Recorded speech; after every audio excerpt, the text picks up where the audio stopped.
No. Okay.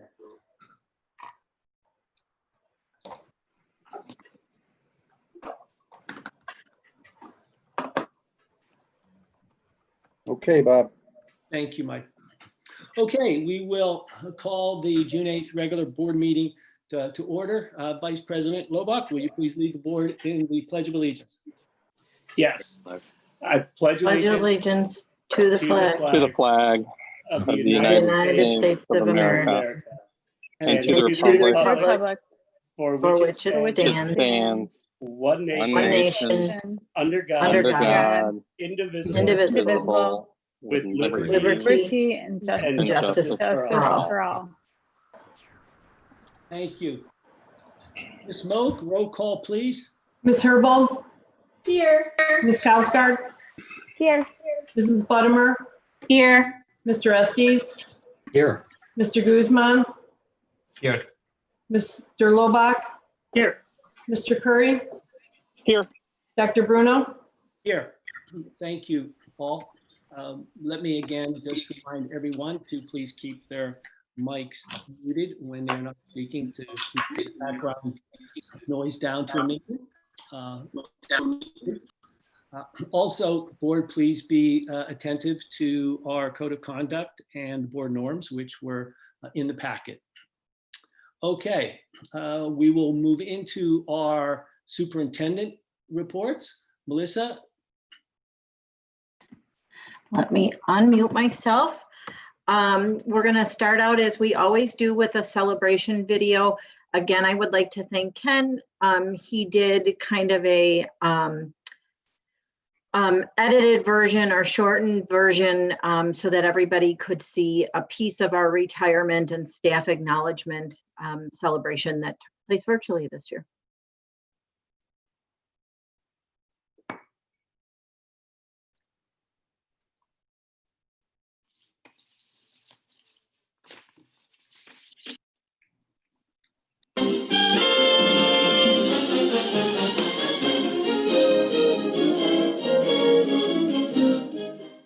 We're here for those who excel. It's our district's way of honoring outstanding ambassadors who make exemplary contributions to education and embody our district's learner characteristics. Our first honoree, Sarah Gilmore, social worker, Franklin School. Sarah doesn't hesitate to help when she's needed anywhere in the building. She steps in even when she's not asked. She comes in early to meet anxious students and their parents so they can ease into their days. Lori Swatek, second grade teacher, Lincoln School. She engages students to learn more about their likes, dislikes, their background, and what makes them the unique, special person they are. Katie Reed, Hadley English as a second language teacher. She advocates for our ESL students during the school day. After school, she is our school liaison for the after-school homework club. Brian Thies, building manager, Hadley Junior High. Brian works with Hadley teachers on a daily basis and immediately responds to requests from community groups and school staff. Mary Lou Geringer, Registrar, Central Services Office. Mary Lou is the go-to person for questions about new student enrollment, registration, and fees. Ed Klingberg, fourth grade teacher, Lincoln School. He's been at Abraham Lincoln School for 45 years and has impacted the lives of students, student teachers, staff members, and parents. Ed is all about creating a relationship with students, families, and staff members. Ed is the only staff member in District 41 to be the subject of a Glen Ellyn News editorial recommending that he remain a teacher for our students. His former students have said it best. The man changes lives. Congratulations, Ed.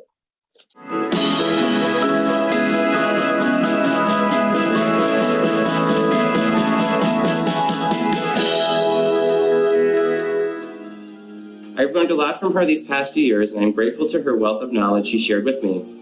She's been an amazing teammate and friend, and I have the utmost respect for her. I wish her all of the best and lots of relaxation in her retirement. It's really hard to believe that in a week I will be ending a 34-year career with District 41.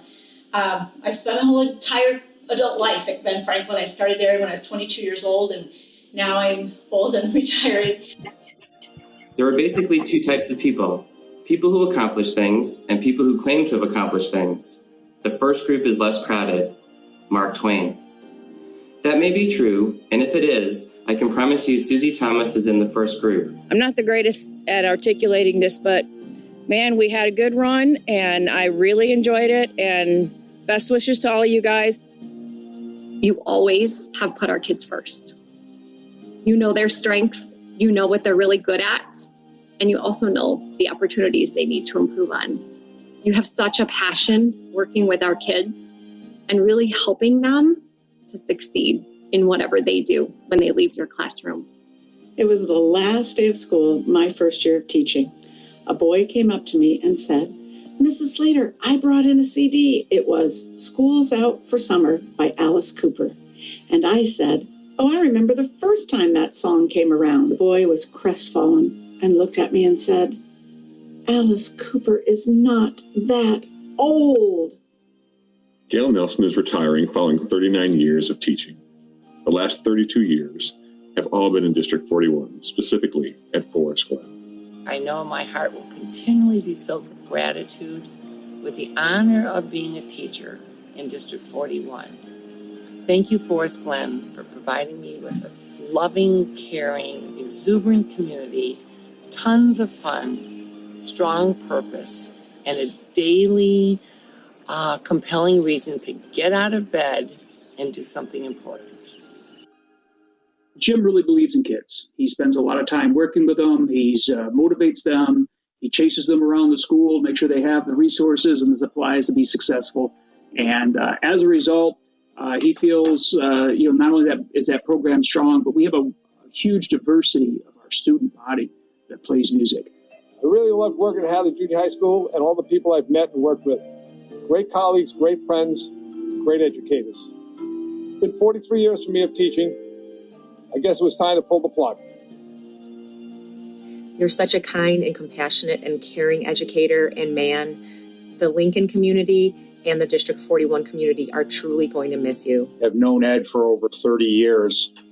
Ed Klingberg is a legend as an educator in District 41 for 45 years. You truly are an inspiration to everyone.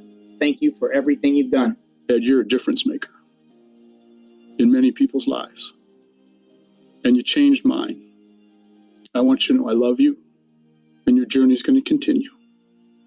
I'm always there, buddy. I want to thank these people. After 45 years, I was a neophyte with great dreams. I had the leaders who molded me into who I am today, and including Sarah. Here for the students, to change their lives and mold them, support them, and care about them. When my 25th year came, I was fired up to teach anything, and my other half will carry on my legacy. Thank you, Mr. Pender. Thank you for this opportunity to speak.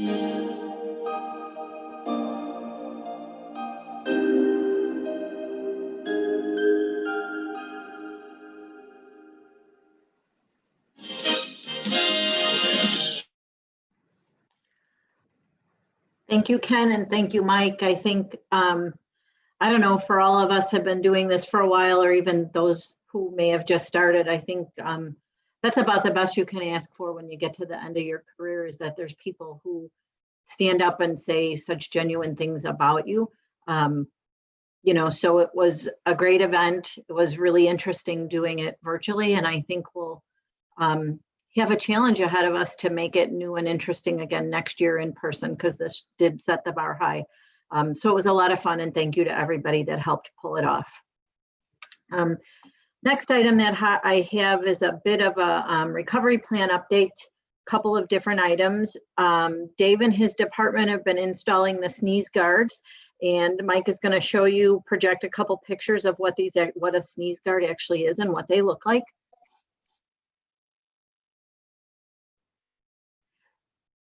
So I want to really compliment Dave on doing his research and finding a product that would not only keep employees and visitors safe, but look appealing and fit in with our office spaces, and some of what I've looked at are really look unwelcoming to visitors and guests. And so I just want to thank Dave not only for finding great products for us, but having them done and ready, because the more we can start to show people all of the work that's happening behind the scenes, I think the better people will feel. So hats off to Dave and to his team that is making these things happen.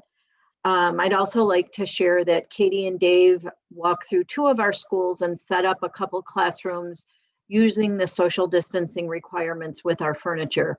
I know I took a nice deep breath and a sigh of relief to see what it could look like, and to know that our rooms could still be conducive to learning, obviously set up differently than they are right now, but still conducive to learning, and that this is something that we could do. So please know that we're trialing out all of the CDC guidance just to see what that would actually look like. Not every piece of it, because it's pretty extensive, but the things that we can do and try to model out and see what they look like, we are. And then the things that we know will need to be in place, though that work is happening as we speak. So thank you to Katie, thank you to Dave and his department. Today I had a Zoom with the ROE, all of the districts in DuPage in the DuPage Health Department. In DuPage, it was shared by the health department that our numbers continue to trend downward, which is positive. They are obviously going to be watching those numbers closely over the next 2 weeks, just to see if there's any impact from some of the large group gatherings that have taken place. They are just monitoring closely. Want to share a little bit about what happens in these meetings so that you get an idea of how valuable they are. Today, we had conversation about clarification on the guidelines regarding what they consider to be low risk or close contact.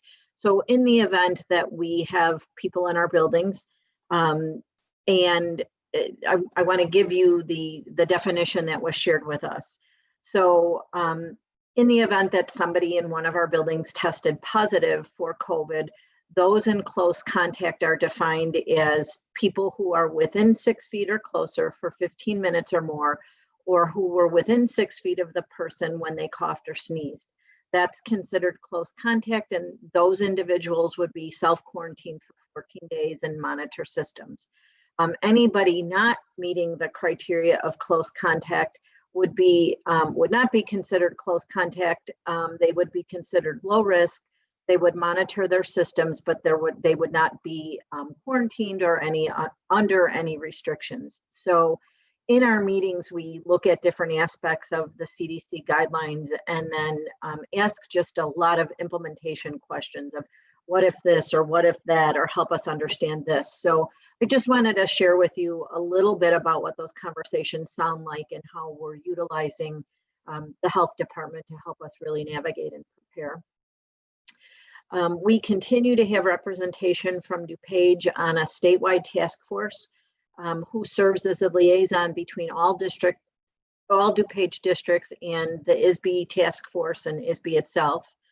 That's important because during these meetings, we come to consensus on what our biggest questions or points of concern are, and that is the person who takes it back to that task force.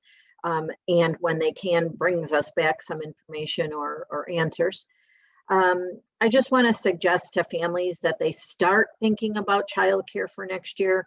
I'm going to reiterate again, there has been no directive on what August will look like, but the best piece of advice that I could give any parent over the summer who has school-age children and who work, really have a plan A and a plan B in place for childcare, and don't wait till the last minute to do that. You don't have to make any commitments, but start networking within the community and looking at resources within the community. I just think it's harder to do that at the last minute when people are, under stress trying to make these decisions. So, just want to put that piece of advice out there.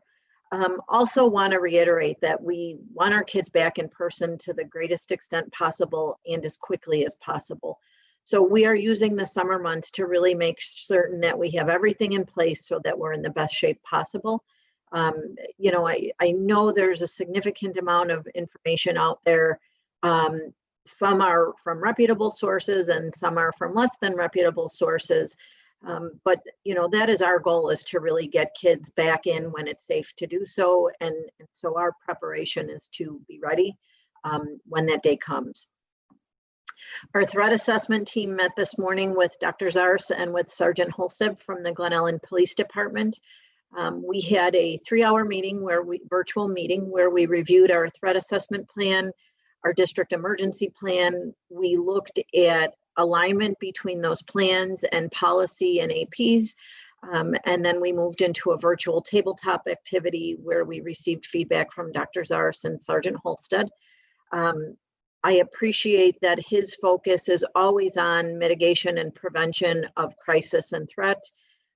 And just that Glen Ellyn Police Department is really a valuable partner in this with us, you know, to help us keep our focus on prevention and to help us build our capacity. So today was a 3-hour virtual meeting, and we will continue moving forward as we had shared previously with training our teams and getting everybody ready. We talked about the reality of we may need to look at things differently and do some training around how do you do crisis management and threat assessment in a hybrid model that will obviously look different. So we are discussing those topics that are specific to the pandemic as well. That's really all that I have in my updates. No significant information, new or different, has been shared than I believe what we've talked about. Everybody's aware that we've moved into phase 3, and I want to share that the soonest date I believe that was said that we could be knocking on phase 4's door would be June 24th or somewhere in that ballpark. So just know that the regional data is being monitored very closely by the DuPage County Health Department, and they have an amazing dashboard. So if anybody really likes to see visuals of all of this, if you go to their website, they have just a great dashboard of all the data connected to COVID-19, and it's just user-friendly to click in and take a look at how they're monitoring and all the pieces of information that they're looking at. Thank you. Thank you, Melissa. Board members will go around the room and give you a chance if you have any questions for Melissa about the recovery update. We've used this process for the last couple of meetings, so let's take a couple of minutes here again and do that. Let me begin. Guillermo, do you have any additional questions for Melissa? No questions. Thanks, Bob. Thank you very much. Bruce, do you have any? No. Thank you. Thank you. Jess, do you have any questions for Melissa? No, thank you. Thank you very much. Julie, any questions? I do, sorry. Is there any possibility that if we do return to school next year, you mentioned that Dr. McCluskey had tested out a few classrooms. Are we going to be able to fit all the children in a classroom like we usually do, or would it be some sort of modified plan? Or is that just a question you can't answer yet? Right. Well, the answer is, it really depends on two things. So one is whatever model we're directed to open under. So whether it's all remote, all in person, or a hybrid model, you know, then in addition to looking at the model, it's looking at what the CDC guidelines are that are in place at that time. And so we've noticed a little bit of, I don't want to say relaxing, but that they're trying to find ways to make these guidelines doable and implementable for schools. So if we were on a model where we were 6 feet social distancing and that remained a precaution that we had to keep in place, we could have approximately half of our students in attendance at one time and meet those requirements. The bus, I think, still continues to be a challenge. What they have shared where the guidance landed was 1 student per seat and an empty seat in between the 2 students.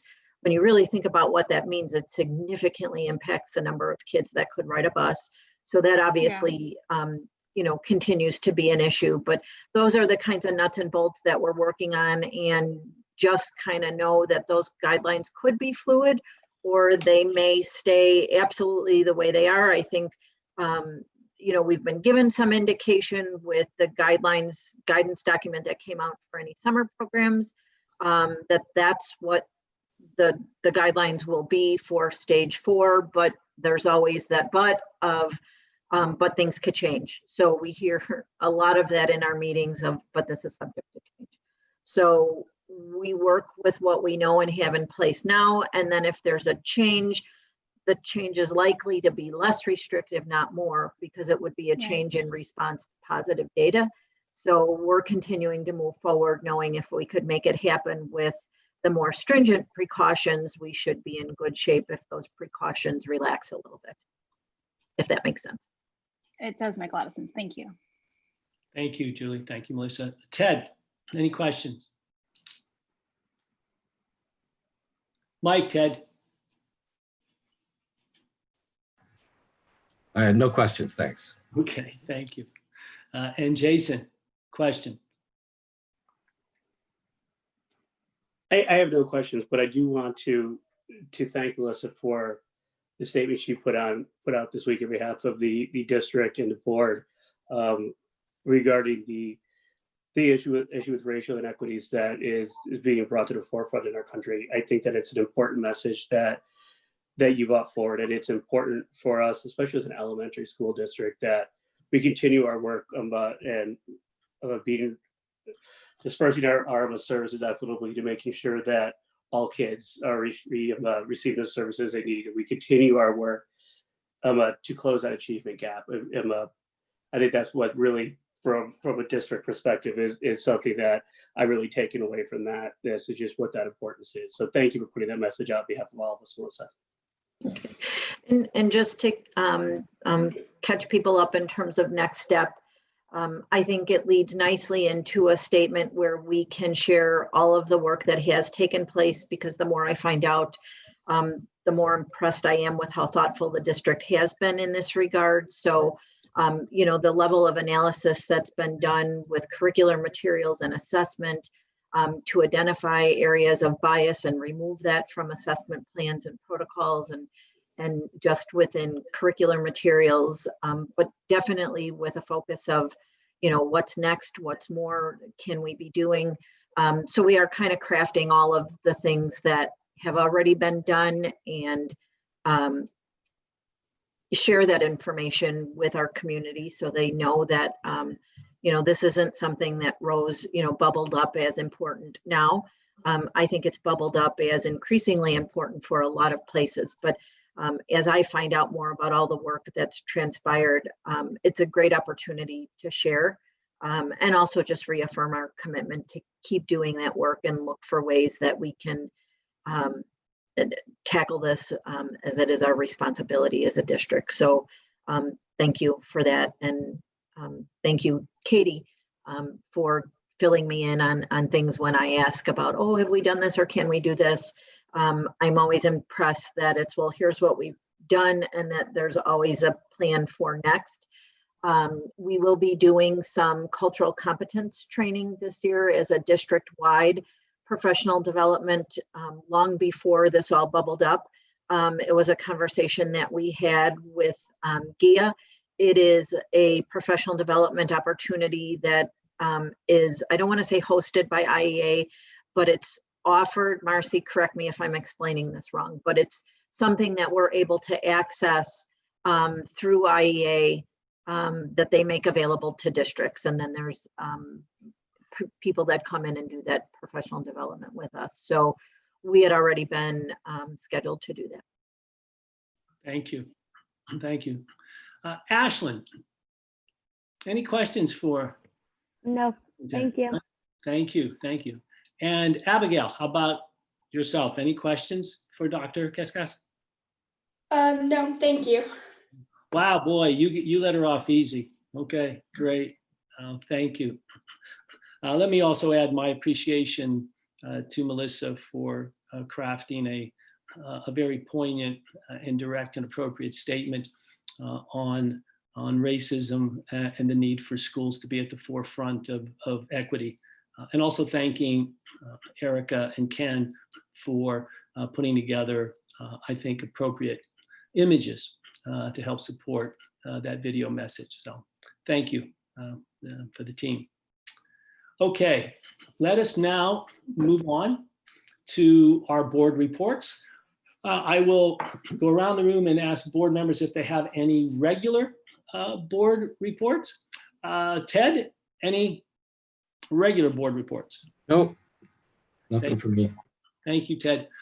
Jessica, any regular board reports?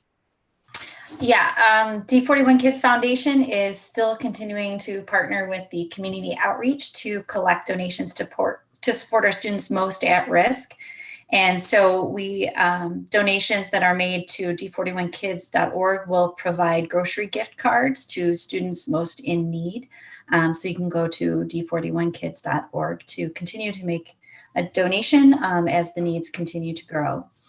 I attended another PEP meeting, Partnership for Educational Progress, which is the foundation for all Glenbard schools.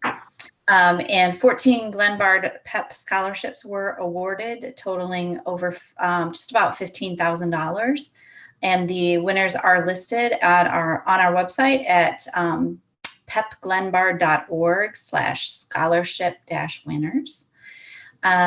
We also established a new PEP fund for the Glenbard Early Childhood Collaborative. So we're excited to be partnering with them so that they can, so we can serve as their fiscal agent and they can accept 501c3 donations.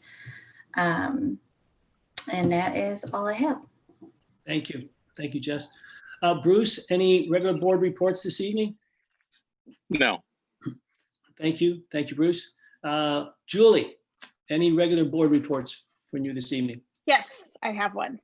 On Thursday morning, June 4th, last few days ago, Dr. Bruno and I had a phone conversation with Congressman Sean Casten about the policy brief that this board sent him regarding funding for early childhood education. We spoke for about 30 minutes. The congressman noted that he was already fully convinced of the importance and impact of high quality early childhood education.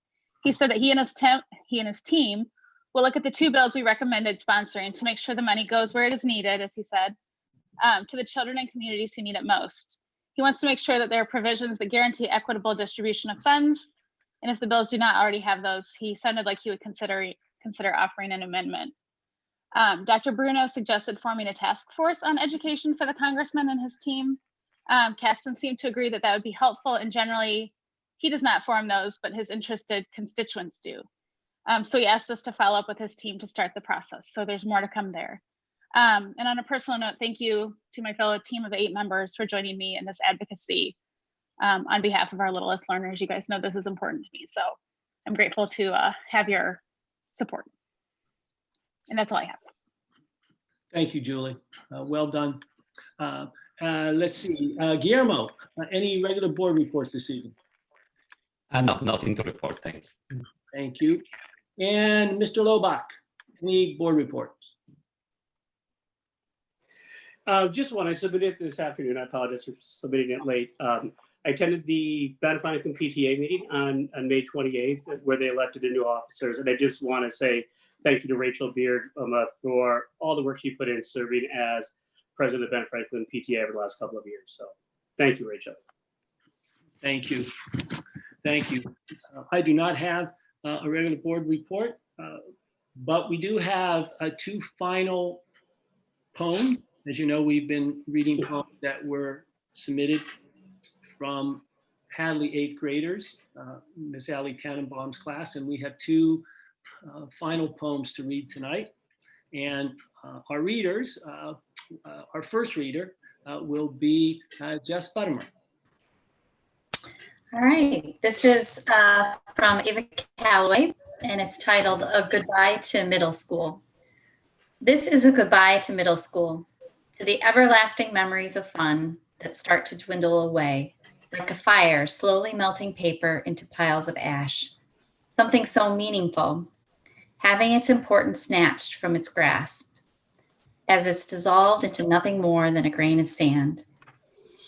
To the friendships formed, the old and the new, for some, it's only a goodbye until next year, where they will continue to grow and flourish. Others, it's a goodbye forever, as they wilt away to make way for what's coming. To the essays, stressful tests, and piles of homework that kept us busy, something we took for granted at the time. To the people who made us laugh, taking our minds off of all the stressful things going on. To the teachers who truly believed in us despite what other people thought. To the friends who comforted us, even when they were having a worse time than us. To all of them who were always there when we needed them most. To the noisy lunch hours where all we could hear were the bellowing voices of our closest neighbors as we traded food, candy, and happiness, telling entertaining stories and making new recollections that we will continue to relish long into the future.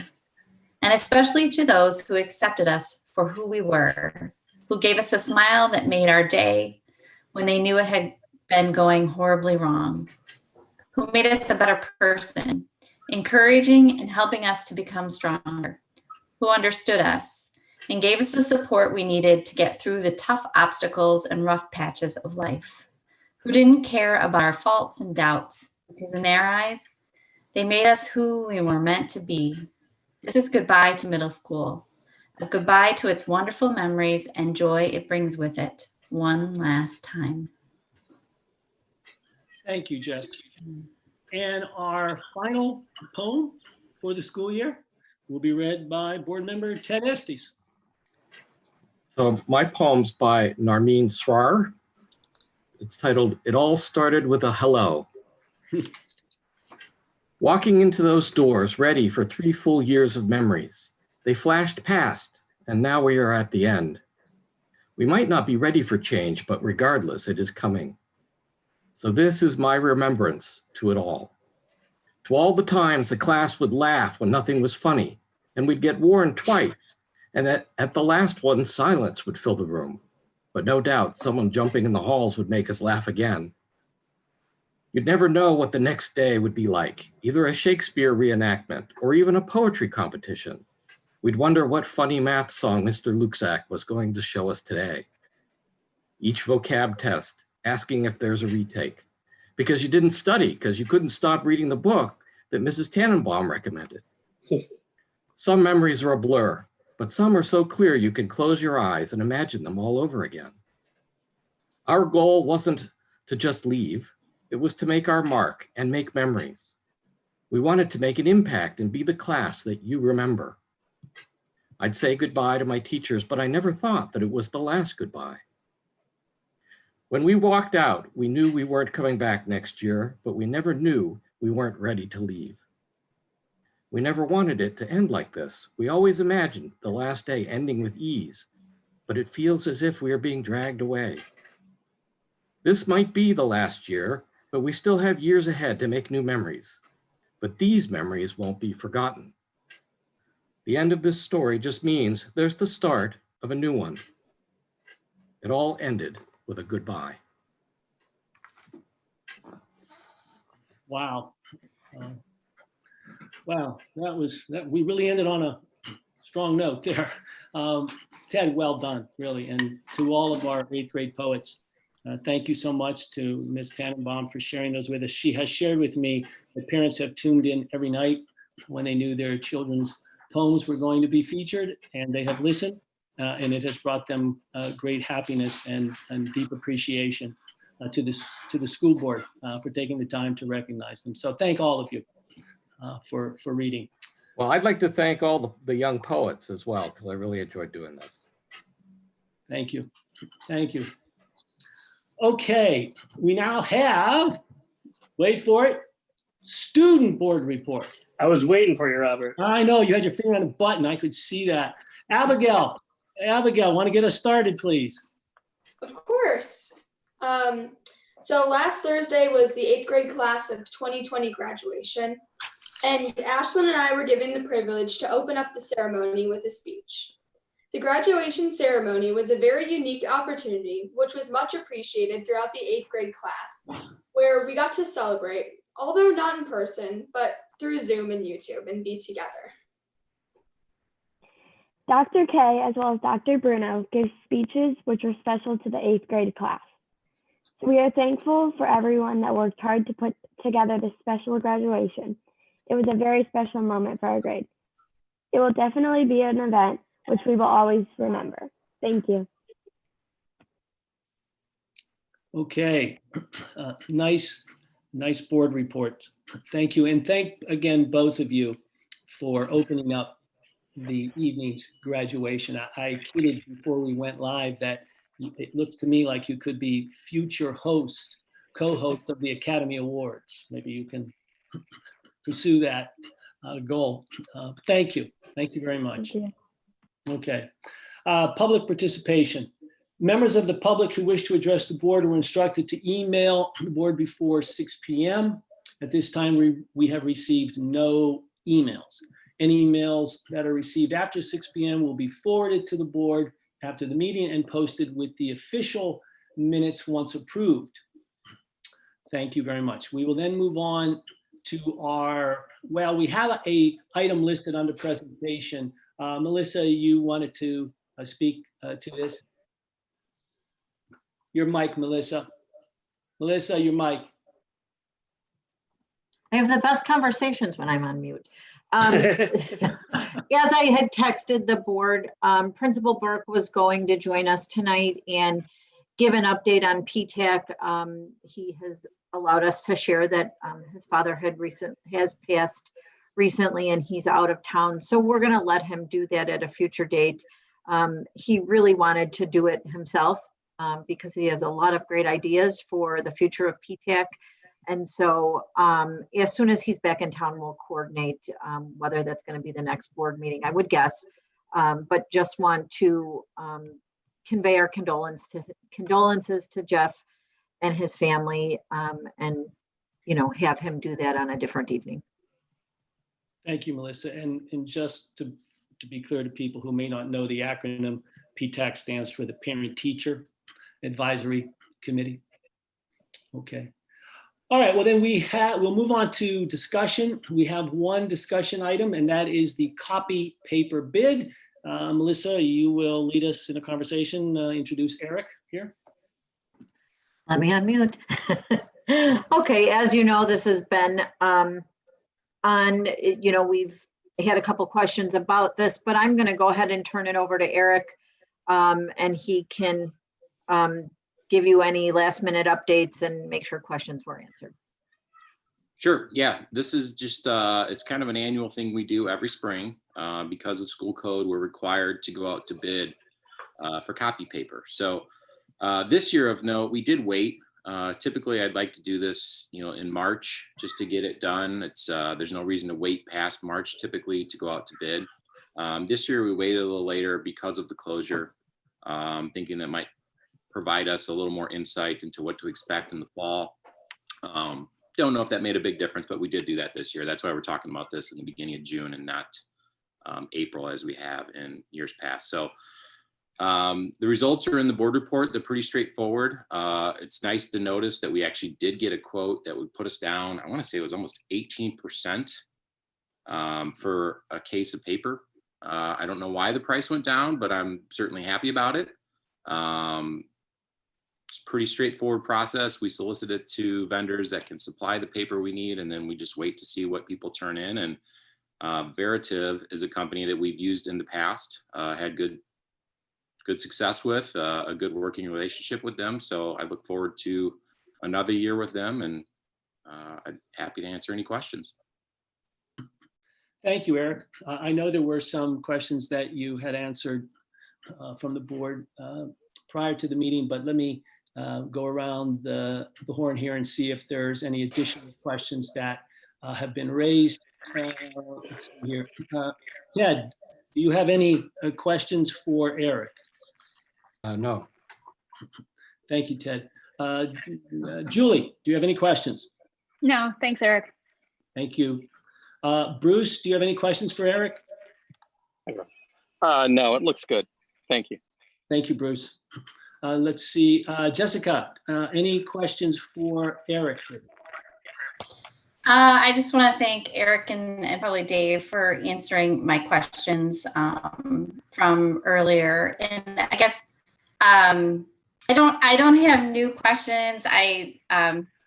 You know, I think this was at our first meeting, we had to vote on the copy paper bid, and I remember being disappointed then that we didn't, we weren't using recycled materials for our copy paper, and that's the case again this year. So I did a little bit more research into that in advance, and so I guess I think it's important that our board realizes that per our policy, per state law, there's a target that we would be that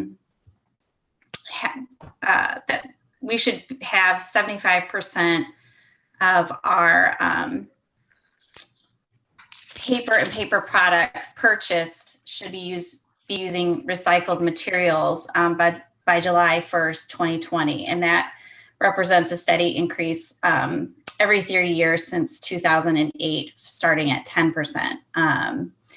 And then in terms of the percent of the printer paper being from recovered material, again, per state law and our policy, that it should be 50% from recovered material paper by July 1st, 2014, which was a gradual increase from 25% in 2008. And so we're obviously not compliant.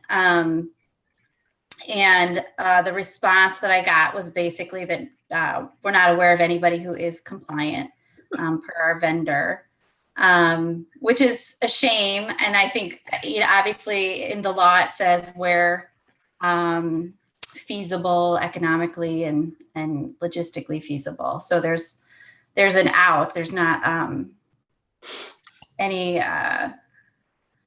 I guess punishment for not meeting that standard. And before there was George Floyd, before there was coronavirus, we were all actually pretty worried about climate change and negative impacts to the environment. And I don't think that importance has gone away. It's just we're busy focused on other things right now. But I do think it's important to note, just on the 1,430 cases of recycled paper that we have, copy paper that's from virgin materials, fresh trees. It's hard to ballpark how many trees that is, but there you can do that, and it's about 858 trees just for our district in 1 year, which seems like a lot of trees to me. And then you add it up, supposedly nobody in our state is doing that. It's kind of a shame. So just putting that out there, that this is, I find it hard to believe that there's copy paper that doesn't perform. That's from recycled papers. I know that's what I buy for my printer, although I don't print as much, obviously, but it sure seems like a nut we could crack. And I do appreciate how, you know, we are getting 100% recycled paper in our paper towels, and we're using microfiber cloths where we can. And all our cardboard boxes are 100% recycled. So there's things to celebrate about what we're doing. And I appreciate that the district tries to do that whenever possible, but I sure would hope that we could find a way to do that, knowing that our costs for paper went down 18%. It seems like there might have been an opportunity to do recycled here if it performed as well. Point of order. I think time's up. Actually, you just about nailed it, Bruce. I was just about to wave a note to Jessica that you could wrap it up. I'm done. Thank you. Thank you. Let's see, where are we here? Guillermo, do you have?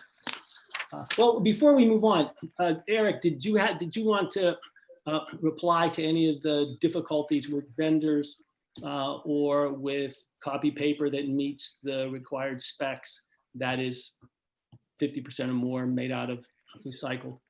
Yeah, I would just add, I mean, what Jessica said is absolutely correct. You know, we did hear from the representative at Veritiv that said to to purchase the, paper that would be compliant with the statute, it'd be about 25 to 30% more cost involved in that. I thought that was an interesting number. So, yeah, otherwise I was shocked a little bit myself that even the state doesn't have a contract that is compliant with that statute. So. Okay.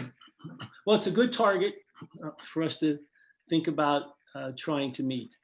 And so I appreciate the focus that board members will put on it. Thank you. Guillermo, do you have any questions for Eric? No, no questions. Thank you, Eric, for answering my question on email. Sure. Thank you. Julie, any questions for Eric? No, I'm good. Jason, any No, questions? thank you, Eric. And our student board members, you obviously do a lot of creative stuff with all that paper. Ashlyn, any questions? No, thank you. Thank you. And Abigail? No, thank you. Okay. I do have a comment or a suggestion to make. I believe there is a board that takes input for III in terms of the vendor exhibit hall. So possibly there's a way to make a request that perhaps they try to solicit some vendors who would actually meet that criteria. I've never seen anyone as I've walked through, but I honestly haven't gone just looking for that. So we can try to find out, if they could add that as they appeal the vendors to participate. And I don't recall whether there is a vendor exhibit. I don't recall if there is maybe Eric, you do. Is there an exhibit? No, there isn't. I don't recall ever talking to a paper vendor down there, no. Me neither. But I know I had mentioned something and someone said, oh, there's a board that actually takes input on the vendors and what types of exhibits and things like that. I don't remember who it was, but let me think on it. Okay. Well, good. Thank you. Thank you very much. I do not have any additional questions. I am appreciative of board members, both Guillermo, Jessica, and I think Julie had questions that looked at a number of topics, and I appreciate Eric taking the time to respond to them. And I appreciate board members doing that good work away from the table to get those questions answered. Okay, that was our one and only discussion item. We will now move into the action item part of our agenda.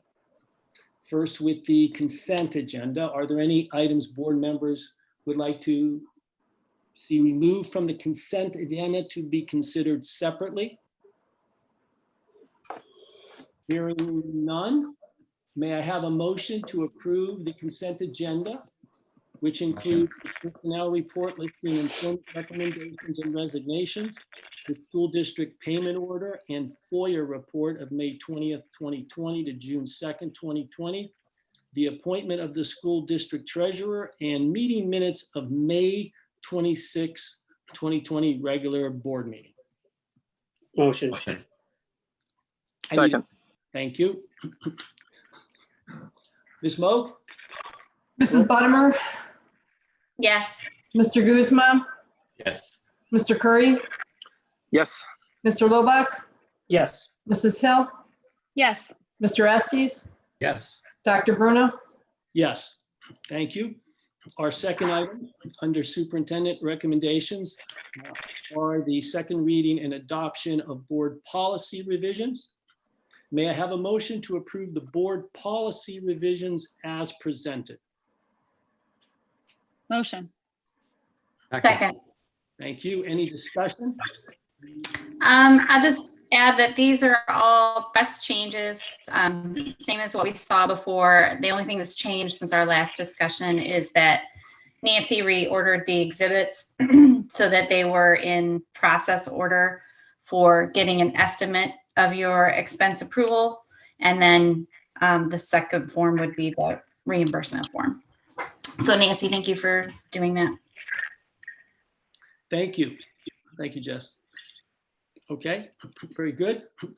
Then roll call, please. Mr. Estes, Yes. Mr. Guzman, Yes. Mr. Lobach, Yes. Mr. Curry, Yes. Mrs. Hill, Yes. Mrs. Buttimer, Yes. Dr. Bruno. Yes.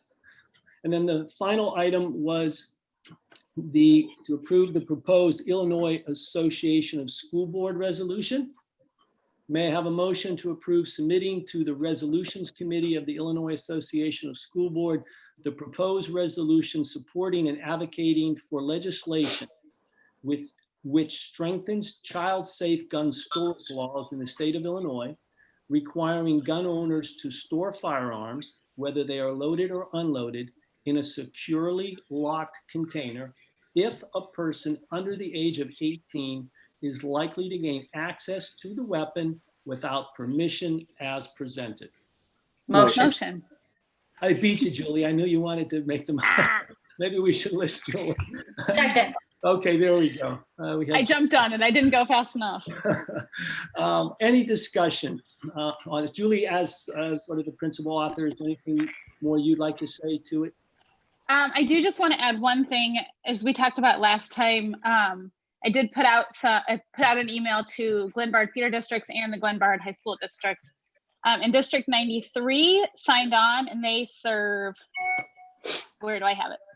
Bloomingdale, Carroll Stream, and Hanover Park. And so they are going to join us in submitting this resolution to IASB. And I know Mrs. Moak informed me, because I didn't know how this works, that they are working, she and that district are working together to get it all submitted. So many thanks to Mrs. Moak for all of your work on this also.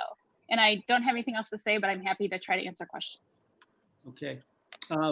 So I'll quickly go around in case there's any final questions or thoughts. Let me begin. Guillermo?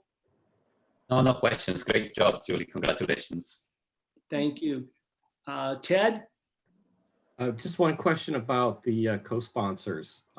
We haven't heard no's from the other ones, right? It's just they haven't had a chance to discuss it, or? We haven't heard anything. Right. All right. So I don't know at what point Mrs. Moak will submit it, but I suppose we can always work with, whoever would. I don't really know how it works, but hopefully we could make it work if somebody else, comes to us in a couple days, but I'm not really sure. Great. All right. Thank you. Bruce, any questions or comments? No questions, no comments. Thank you. Thank you, Bruce. Jess, questions, comments? No, thank you, Julie, for your work on this. I really appreciate it. That's smart. Jason? Nope, no questions. Thank you. Ashlyn? No, thank you. And Abigail? Yeah, no, thank you. Thank you. Well, I also want to just note that I'm deeply appreciative of the time that Julie put into this. It was something that she brought to the board. This is a first for a District 41 board, at least as far as I can tell in recent history. Nancy shaking her head yes. So it's a very meaningful effort, and it's how school boards actually attempt to influence the direction of the association to move political leaders in Springfield. So Julie, well done, and it was great. It was great playing second fiddle. Well done. Thanks for your help. Okay, you bet. Okay, Ms. Moak, roll call, please. Mr. Guzman, Yes. Mr. Lobach, Yes. Mr. Curry, Yes. Mrs. Buttimer, Yes. Mr. Estes, Yes. Mrs. Hill, Yes. Dr. Bruno. Yes. Thank you. Yay. Very good. Of course, Julie, now you only have to convince about 300 other school boards, right? So you better get started. That's true. Cake. That's cake. We got it. Okay. All right. We'll move into our other board governance, learning together. I don't know whether board members did have an opportunity to look at the board email prior to the meeting. I did send you a note. Julie had informed me that speaking of IASB, she wanted to bring a resolution matter forward. You had information in your email And I copy and pasted the relevant information for you in the email. So Julie, do you want to just take a minute to talk about this email that came to the board? Sure. So most of you should have it in your inbox. It's from this morning. They suggest that school districts may choose to adopt resolutions advocating for federal funding to offset losses brought on by this COVID-19 and accompanying economic crises. They proposed passable points. There are about 6 of them. Do you want me to go through them, or did you guys read them? Why don't you just briefly, they're not long. Why don't you just. Okay, I'll whip through them then. First, number 1, I guess, investing in public education is as essential and valuable as investments in the nation's physical and digital infrastructure. 2, public education is overwhelmingly funded from state and local revenues. 3, due to the pandemic and economic downturns, districts, cities, and states face significant reductions in revenue and can borrow far less easily than the federal government. 4, federal funding to date has been disproportionately less for public entities than support for private sector businesses, about 0.6% of the CARES Act. That's tiny. 5, without federal action, there will be cuts to school funding that will impact children's lives and futures. And number 6, federal funding is essential for education so student learning can continue to advance, especially for students who most rely on education as a ladder to opportunity. So I wanted to see if this board will agree to add this to our agenda for the next meeting if I write up a resolution for us. Ideally, we don't wait till we resume meeting in August to potentially send something to our congressman and to both of our senators. It would be an action item at the next meeting so that it went to the congressional leadership as Congress was thinking about a second CARES related act that is likely, or at least is being debated for the fall. Board members, I don't know whether you had seen the original email. It was out this morning under federal legislative report, so you might not have recognized it as a IASB email. But is there any objection to Julie preparing a resolution that advocates for greater financial support for public schools?